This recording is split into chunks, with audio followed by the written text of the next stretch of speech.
resolution.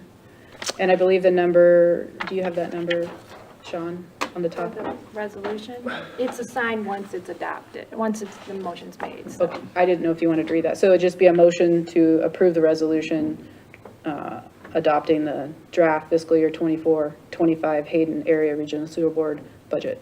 Okay, that's my motion. I'll second it. Okay, so motion and a second. Is there any discussion? Yeah, I want to make a comment on it, please. Thank you. I'm seconding it, and I've been in some of these meetings and seen what's going on, and I'm seconding it because it has to be done statutorily. But the changes that have been made and the position that the board is put in because of the Hayden Lake Sewer District, I believe is creating a dangerous situation.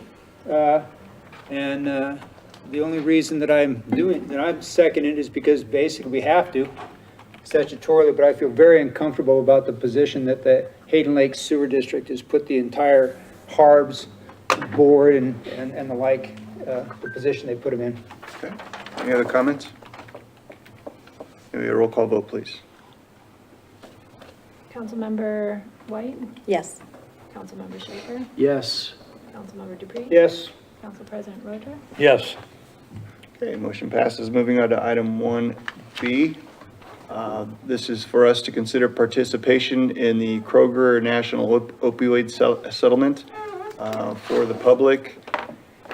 Kroger was ordered to pay out monies to various municipalities, states, et cetera, as a larger national opioid settlement. Today's decision is not to figure out where to spend it, simply to decide whether we are going to accept those funds. At this time, I do not have a number, so I cannot advise how much money it is. We just simply need to check the box. Do we want to accept the money or not? Okay. The only conditions on the money, as I understand, is they have to be used consistent with the settlement purpose, which most likely means some kind of law enforcement or education is where the money goes. The city would probably pass it through. In the past, it's gone to Panhandle Health District, but there's no requirement for that specifically. So with that introduction, would anyone like to make a motion, or do you have any questions? And just to be clear, Mr. Mayor, we are not deciding on how to spend the money. Correct. Just to accept it. Just to accept it. Okay. Well, you certainly can do both, but I wrote the memo or the draft motion with the idea that if you don't wish to pass it through to Panhandle Health District, you can just stop at accepting it. Well, I thought we were going to also vote how to spend it, and I had a bunch of questions related to that. At this point- but I don't. Yeah, let's do that once we figure out how much money it is and what we can do with it. And at this That way- point, Yep. I wrote it that way, and then you guys can back up if you want. Right. However you want it. I have a question. Yes. So we're just accepting it, and then later we'll decide if we give it to Yes. the Panhandle If- Health District if- when we know how much it is? Yes, that would, well, again, where it goes and how much it is will be in the future. Today is just simply, does council want to accept the settlement money or participate in the settlement or not? So participate means accept Yes, accept the funds. the funds. What else is involved in participating? We would have to spend the money in accordance with the settlement requirement. So if we were going to spend it, we would have to show cause for that, or we would have to require whoever we give the money to show compliance. Okay. Okay. You want to make a motion, please? Sure. Thank you. I move that we approve participation in the Kroger National Opioid Settlement. Okay, there's a motion. Is there a second? Second. Okay, we've got 2 seconds. Any discussion? Hearing none, may we get a roll call vote, please? Councilmember Schaefer, Yes. Councilmember White, Yes. Council President Roder, Yes. Councilmember Dupree. Yes. Okay, moving on to item 1C, we're asking council to consider the engineering service agreement with Welch Comer Engineers to provide qualified licensed professional engineer review of Dakota Avenue sewer main design. This action item I put on the agenda simply because it's timely. We've got a project, it's in the middle, we've got ground tore up. It's most effective to our citizenry. In other words, we're not going to disrupt road and traffic flow to allow a engineering services agreement. Welch Comer's on our pre-approved list of engineers, and the developer will pay the city for the contract, but we still need council to approve the agreement. So there was no fiscal impact, is this There's correct? no, right, there will be a zero-sum gain on the fiscal impact. This is just simply, again, to reduce the inconvenience to our citizens, to get two pieces of work done on the same piece of land as one is already underway. Mr. Mayor, I'll move to consider the engineering or approve the engineering service agreement with Welch Comer Engineers to provide qualified licensed professional engineer review of Dakota Avenue sewer main design. Okay, we have a second. I'll second it. Okay, any discussion? Should we include the amount of 1,500 in the motion? Oh, that's a good point. We can. So for clarity's sake, the agreement has the value of $1,500. I would amend the motion to include the sum of $1,500. Okay, so there is an amendment. Is there a second to the amendment? I'll second that. Okay, does the amendment require its own vote? Yes. Okay, maybe we get a roll call vote on the amendment? Okay, so Sandra made, and who made the second? Sorry, I'm catching up. I did. Tom? Tom, and then Councilmember DePriest, Yes. Councilmember Schaefer. Yes. Councilmember White, Yes. Council President Roder. Yes. Okay, and now a roll call on the motion to accept the engineering services agreement. Make a roll call on that, please. Council President Roder, Yes. Councilmember White. Yes. Councilmember Schaefer, Yes. Councilmember DePriest. Yes. All right, very good. Now moving on to item 2, which is unfinished business. Then item 2A is discuss Fund 111. For the general public and for council's clarification, Fund 111 is a budget accounting line that captures our cash and investments change in value. The monies in Fund 111 have been accounted for in the fiscal year 25 budget already. It is important for council to understand that there is no new money not previously accounted for during our budget build workshops. As we are operating under a new administration that includes a new finance director, a new administrator, and mayor, we will continue to improve our transparency and desire to ensure council has provided the information required to shape their decisions. Building on this concept, we plan to later this year present council with a financial reserve policy to consider. So hopefully everybody understands the framework of what Fund 111 is.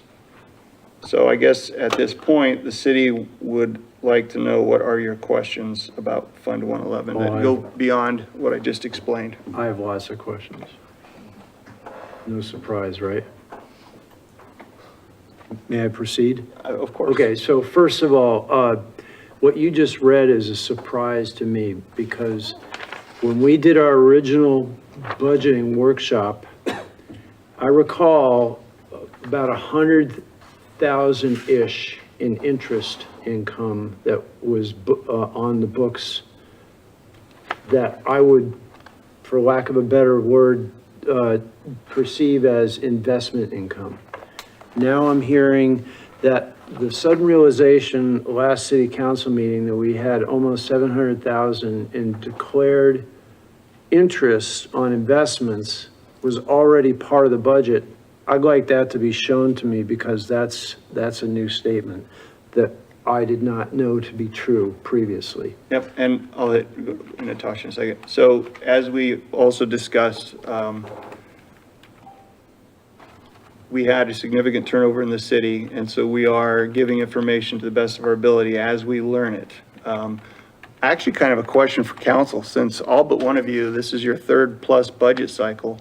I guess I'm curious why there's so much curiosity over this fund. If it's always been in the budgets, we can trace Fund 111 back all the way to 2017, but I get this like error, like it's something we didn't know about. Well, that was what was stated when we discussed this before, that it was not part of the books.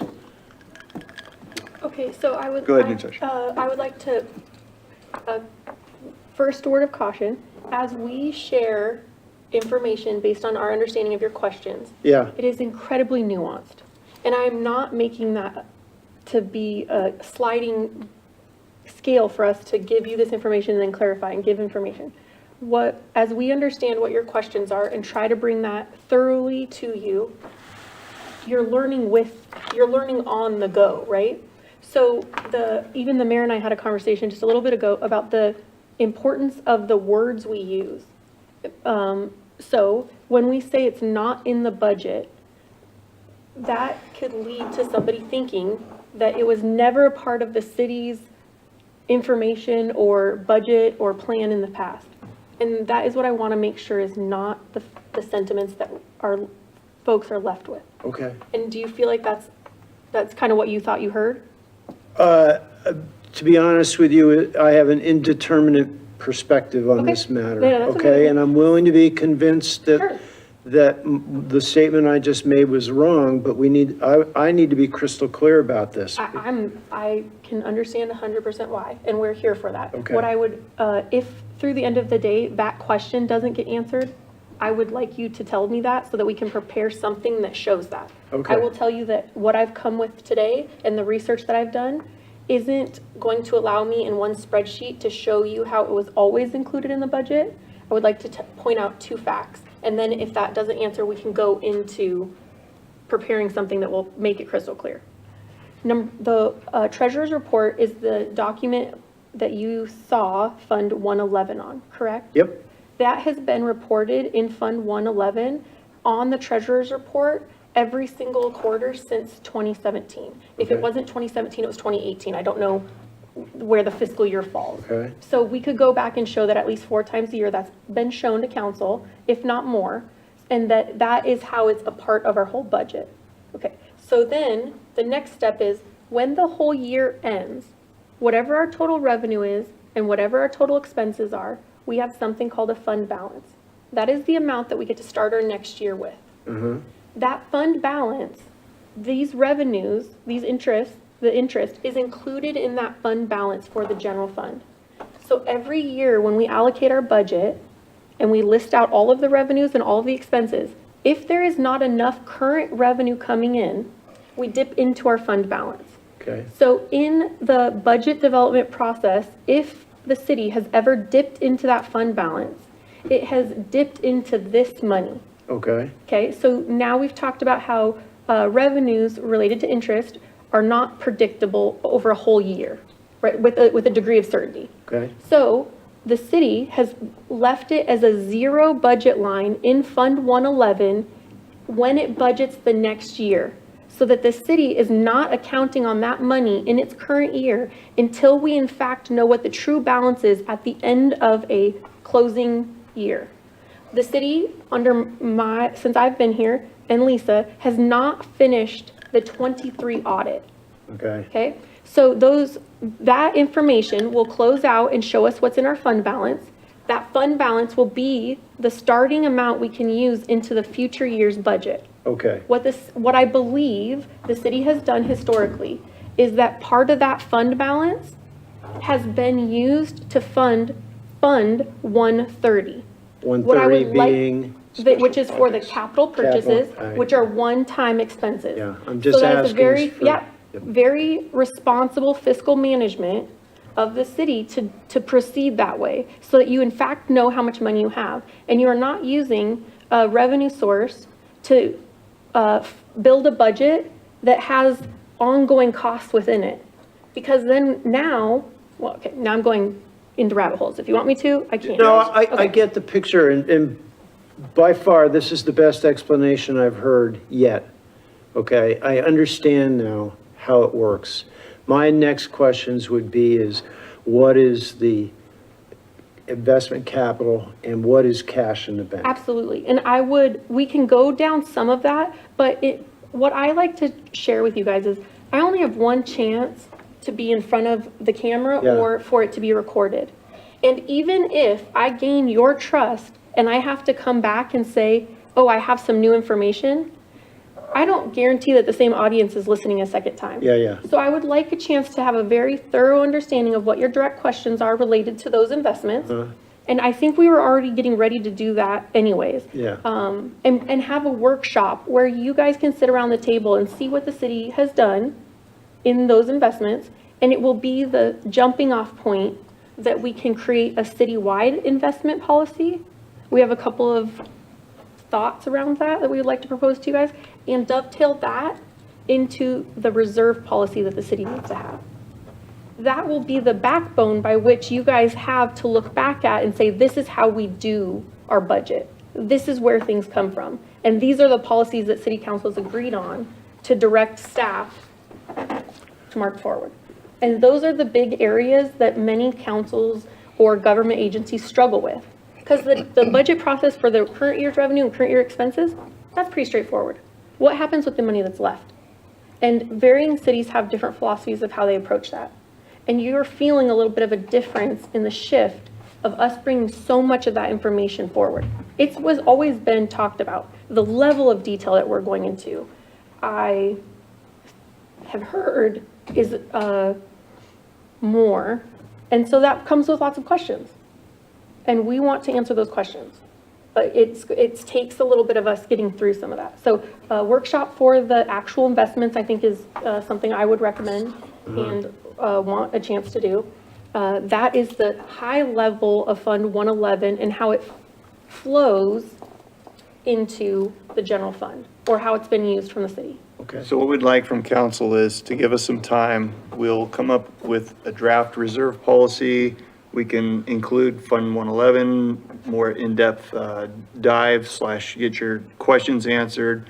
As Natasha touched on, this year, the amount of information council's requesting from the city far exceeds previous years. And that's fine. As Natasha said, we're very happy to share that with you all.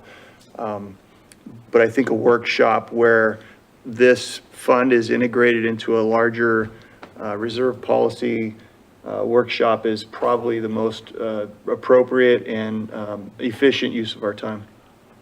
Okay, so, But for today, I hope 111 has at least been explained well enough that you understand that it's in the budget now, what it is, and hopefully that'll feed the bulldog for today.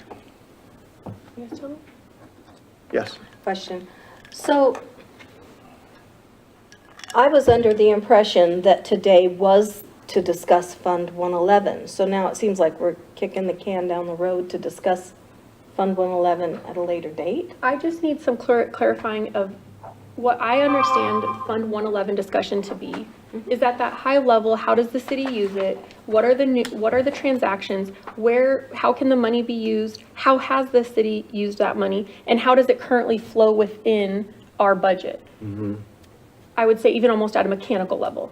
So that is the information that I've come to prepare. Now, if we want to get into every investment and every little line, we can do that. It's just in order to do it justice and for everyone to walk away with a thorough level of understanding and not more questions, we need to really know that that's the detail you want to go down to. And We were hoping for today to hear from council, to hear what your concerns were based on 111. It's not that we're kicking the can down the road. In order for us to respond, we need some preparation and better than just off-the-cuff answers to questions here from the diocese. Does that answer your question, Sandy? Well, part of us being ready to give input like that would be for that to be stated on the agenda. You know, discuss Fund 111, and this is what we're looking for. Okay. So that we can come prepared with those questions answered. Okay. Okay, I've really spent a lot of time preparing and getting ready, and I feel like that question wasn't asked in a way that I'm ready to answer right now. And also, I was under the impression that Fund 111 is money that's interest that's available for us to use now. And I was going to ask for part of that to be used to include in the budget so that we could ask for a 2% raise instead of a 3% Yep. raise. Yep, and So, the money is in the budget already. Okay. well, I'm sorry, this is the wonky me. I'm not challenging, Mr. Mayor, I'm just looking at it from a different perspective. And by the way, none of these comments are off the cuff. You already know I sent you some pretty detailed questions I'm trying to understand. sure, and I do have some more of those answers. And I Yeah, believe yeah, the and we could reply- take that offline. I Yeah. don't want to beleaguer this meeting, Yeah. but just to paint the picture as I Sure. I'm a manager of my own house finances. If I have a certain amount of income coming in over the year and a certain amount going out, spending for whatever I need, and at the end of the year, I have I don't know, let's just pick a number out of the hat, $10,000 left over, I would wisely take that and bank it away for a rainy day, yes? Yes. And I wouldn't just put it into like a, under my mattress, I'd find a place where I could earn interest. We've done the same thing, right? So the amount we've carried over from previous years has gone into investments, and if based on the latest memo, I understand that value is somewhere around $1.2 million, is that about right? Of all of the interest money? No, let's just say the whole nest egg, yeah. But I think in there you're asking me two questions, so that's why. Well, no, I'm getting to my Okay. next question, because there's principal, Correct? But that's And not then Fund there- 111. Principal is not in Fund 111. I understand, Okay. Fund 111 is the interest Yes. generated by that. Okay, so we actually have two things that we could dip into. One is the interest and one is the principal that was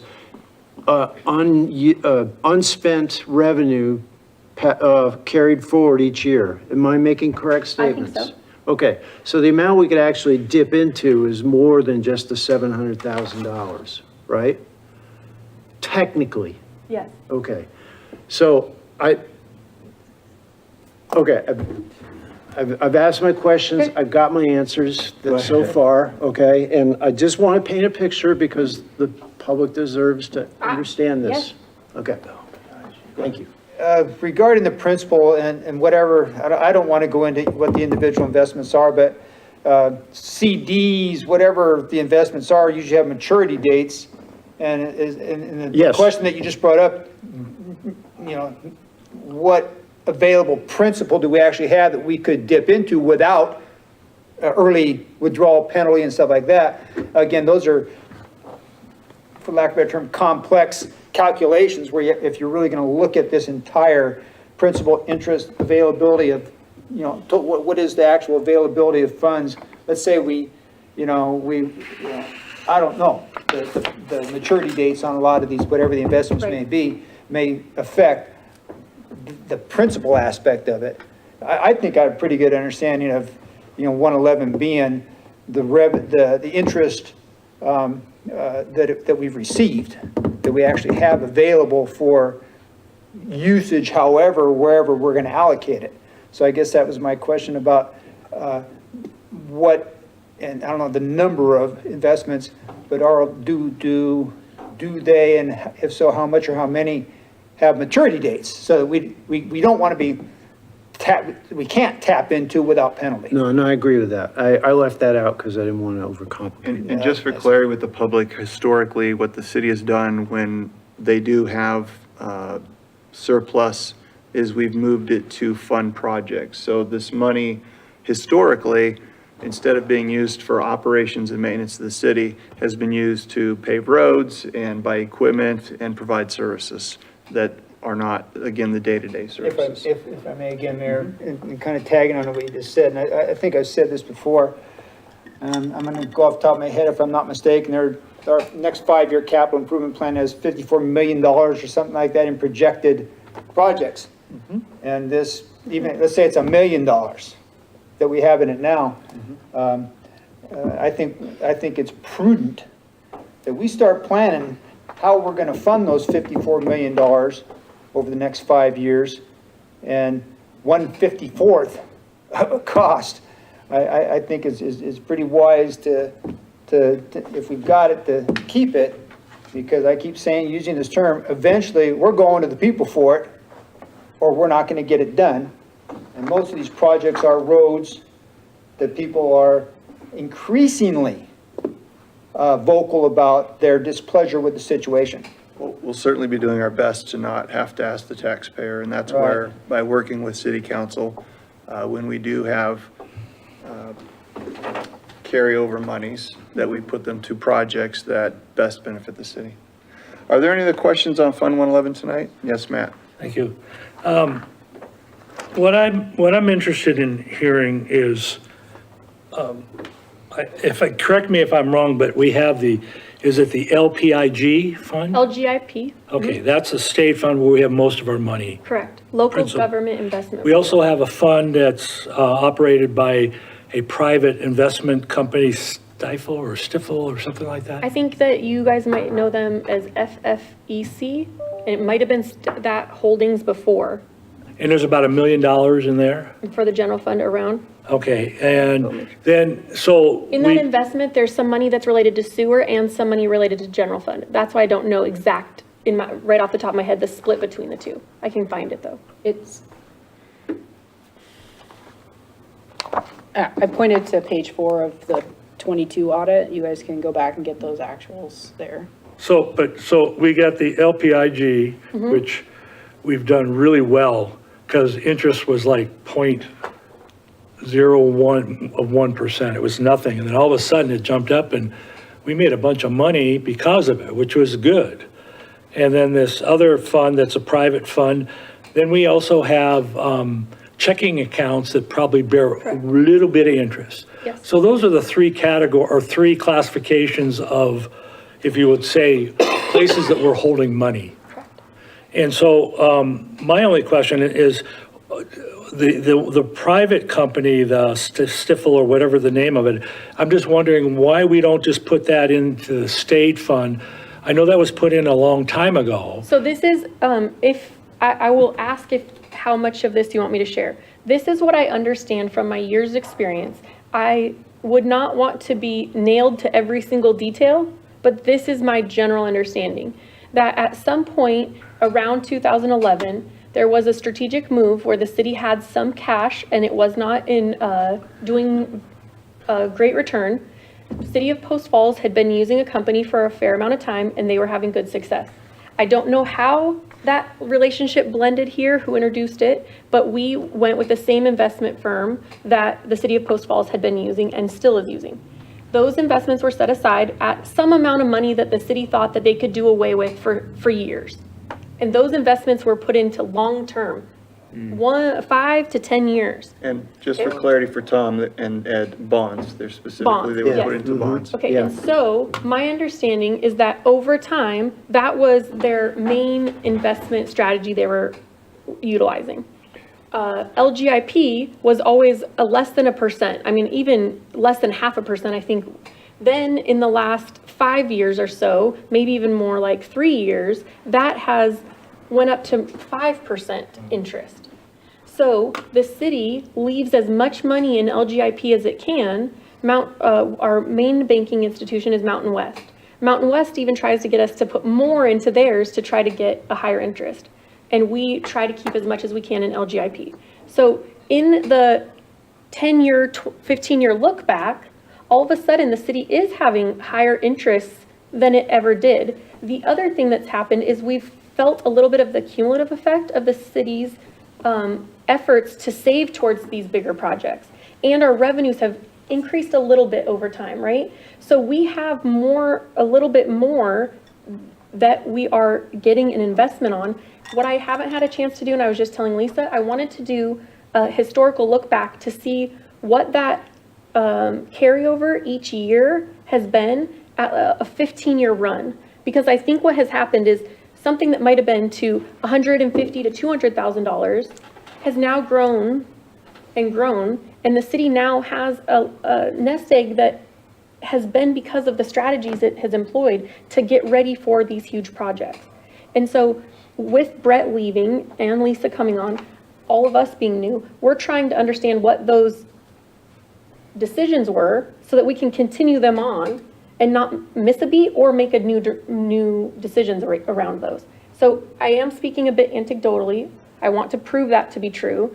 And so if you tie the amount of interest we're receiving, that is part of where I see, or why I believe what I believe. So our savings, our carryover, current year's revenues to current year's expenses going back 5 years ago, I believe was pretty small. And now we've just gotten a little tiny bit more. So we have some money that we get to help start funding these projects. And also, one of the things that we failed to connect is how we've used that cash carry forward, those savings at the end of the year, the interest that we've made, at least in the last 2 years, we believe have been rolled over into Fund 130 to help offset our one-time capitals.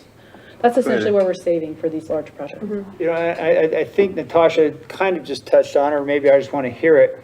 Anybody paying attention to the stock market and the Oh, yeah. financial markets today, is seeing what's going on. You talk about volatility and stuff like that. You look at bonds today and the like.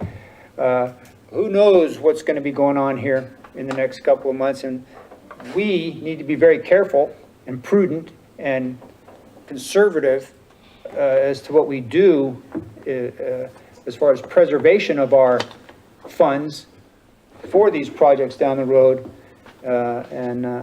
Again, I think it's very, very important that we do the best we can to create a situation where we can fund these capital improvements that we need more than anything else.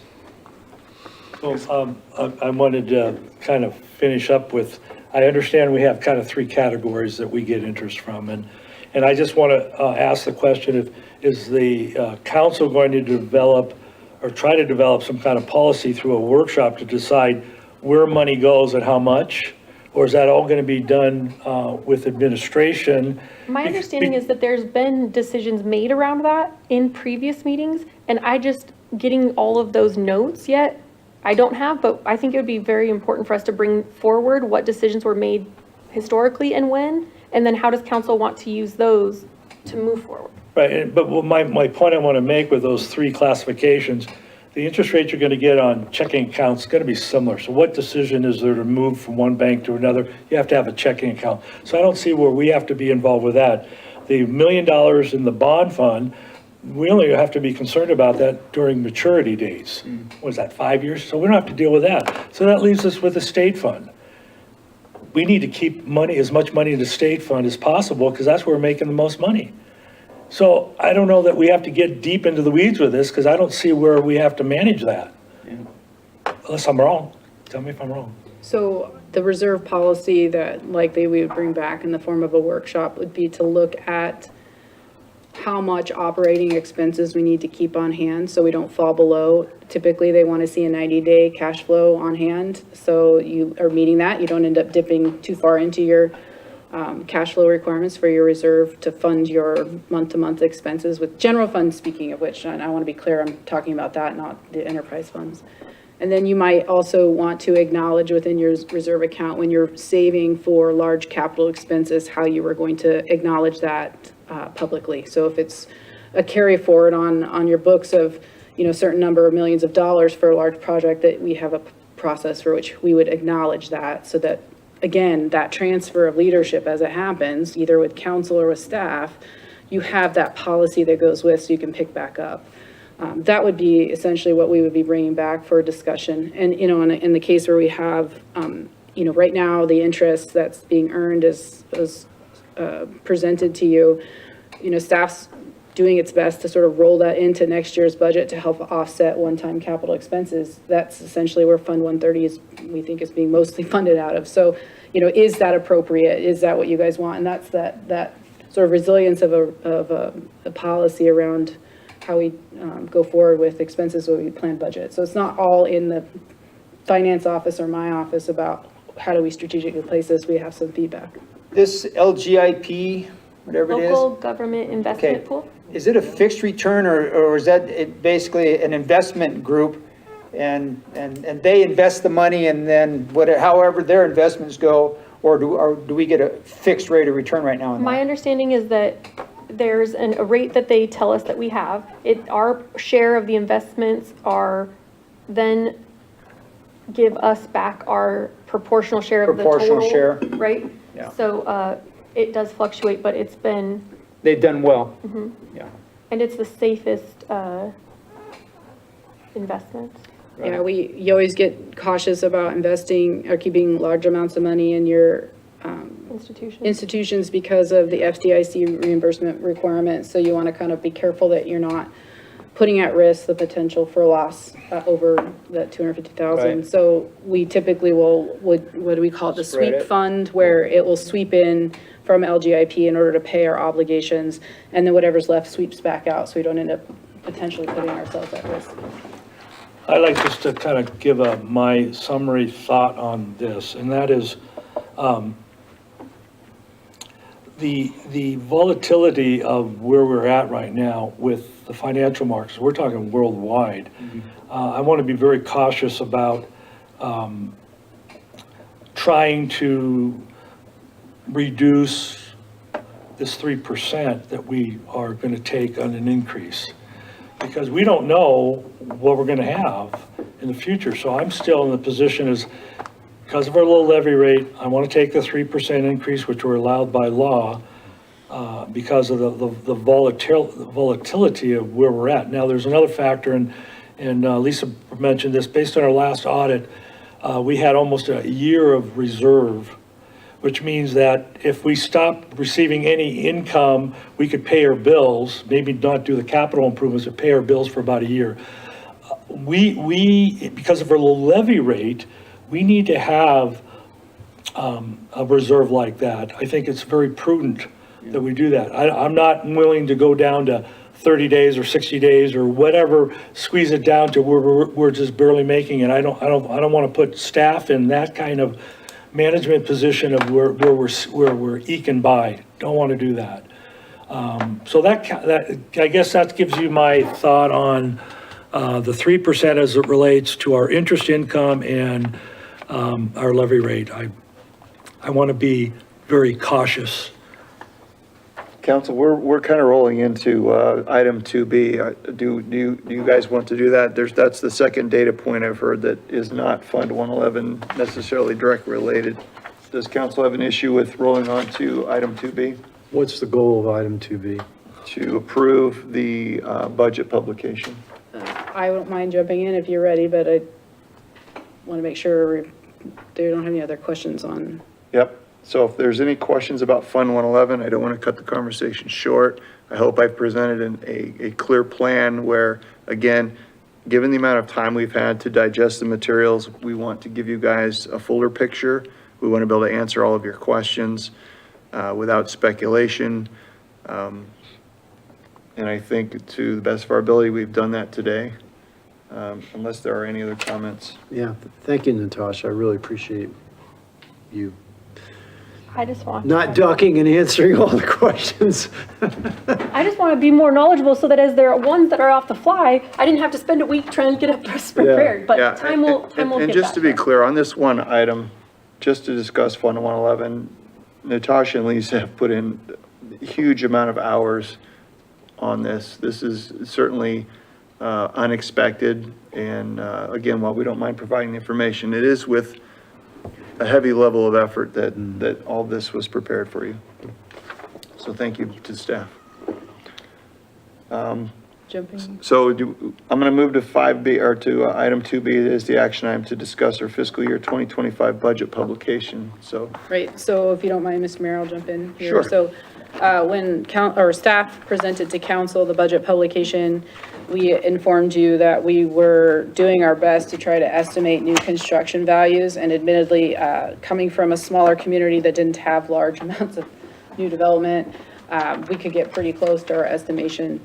And unfortunately, in my presentation and my estimations, I was off significantly, and by that I mean not hundreds of thousands of dollars, but around $16,000 to $20,000. And so what I presented and given you a picture of is the publication as it was approved to council at the last council meeting, with on the far right-hand side, some noted changes. And at the top of that, you'll see a change on the general fund expenditures of $20,000, and the bottom there on the property tax levy general fund is an amendment of $20,000 as well there. That's to counterbalance the expenses. We put this together last Friday, but unfortunately didn't make it into your packet, so I apologize on that. But since even Friday until today, we received from the county our actual amount that we'll get in new property tax. And that amount is slightly less than $20,000. It's about a $4,000 difference. It's around 16. Staff would ask for some understanding in how this information gets disseminated and to what degree we have to work through the requirements of publication and a public hearing and setting that. If you recall, we set the date for the public hearing way back in March, early April timeframe, if I recall. So we these are dates that are set well in advance, and then the information comes to us subsequent of some decisions. So this is one of those times. So the ask of staff is that we modify the budget by the changed amount there in the expenditures and in the revenues, so that we can account for that new construction value. We get this chance to include that. Without that, we lose out on those funds, as I understand it. So with that, I would stand for questions if you have them. Any questions for Lisa? I just have a question on expenditures with this proposed budget that we will publish. Where is our public safety expenditures? It's under general fund. We Oh, it's within the consolidate all of general fund into one line Okay. item. So if you're looking down the funds, you'll see there's a number of line items. Those are representative of your particular funds. So general fund, and then you have your special revenue funds, and then you have your enterprise funds. This is in order to take a 60-page document down to a one-page publication. So there's some consolidation of those into summary cells for the purposes of publication. I will make a comment that we look at the expenditures for fiscal year 2025, proposed expenditures of $49,100,049, and you go, wow, that's a big number. But I will note that about $29,000 of that expenditure is for sewer alone. Yeah. So that's a big portion. So when you look at that, that's way over half just for sewer. I just want to make that point. And about 10 million of that as well, in addition, is your circulation and your capital projects, so. So I'd be happy to answer any questions. Again, we can certainly get very specific, but we feel that with the additional 20,000 in the property tax, we are publishing a budget that we think will likely be slightly above what we can physically take. Like I said, we just got those numbers today, so we won't be out of line with the publication, publicizing something and taking less. So we could go down, but we can't go up. Can I ask one more question regarding the details? And that would be, I noted also that the sewer is the biggest consumer of the budget, and it's going up every year. Do we expect that kind of continual increase in the foreseeable future? So the budget for sewer, much of that, if I can recollect, and I can certainly look it up. You need me to jump in? Yeah, is tied to some of the revenue bonds that are coming online that we're gonna have to start paying for. And, If you restate the question, I just want to make sure I didn't miss it. I was he's calculating. just wondering what if you could summarize the fund, like if we're seeing a growing trend, what those trends are in In expenses or revenue? expenses. I wasn't asking for the nitty-gritty detail, just whether or not we expect to see like the same increase next year. In sewer? Yeah. I would say yes, and I would even say that we are doing our next sewer rate study. And with some of the decisions that we're grappling with changes and leadership, ownership changes, I would expect to say yes, you would expect increases for next year. Okay, and we're still continuing to pay off the lawsuit The lawsuit charges dropped off this year. this year, and that was how much? Oh, I remember we had this discussion now, when that dropped off, but other things Yes. came online. Correct. It, And you'll have one more chance to continue down that discussion when we have to bring forward to you a fee schedule. Once a year at least, we bring it to you to show you what the fees are going to be for the next year. And if there are any changes that are more than 5%, it's required to have a public hearing as well. okay. Okay, are there any other questions about the fiscal year 25 budget? I have a question. Yes. So you said earlier that Fund 111 is included in the budget. So where in the budget is it sitting? In the total, are you on the publication page that she was referring to? It's in the totals that are the other general fund, 5.9 million. Which page is that? Second line of the bottom half of the one-page proposed budget. Other general fund. It's the second Right under under property revenues. tax levy. It's the second Oh, revenue. okay, okay. If any portion of those interests were used to build the budget in any year, it would be in that total. Okay. So that money isn't something separate outside of the budget that we could take 25,000 out of and change the budget to be a 2% increase instead. Correct. I would advise against that for several reasons, but partly because of what we've talked about, that we haven't closed out this year. So you're making a decision on a number you don't have a full accounting for yet. Okay, thank you. Would a council member want to make a motion to either approve or not approve the fiscal year 2025 budget publication? I'll do that. All right, I propose, I motion that we approve the fiscal year 2025 budget publication. okay, we have a motion Second. and a second. Is there any discussion? Hearing none, may we get a roll call, please? Well, no. Sorry? Sorry, I was Go ahead, sitting here, I just want to make a public statement about how I feel on this thing, because the revelation about Fund 111 completely turned my world upside down for a Try while. not to. I understand.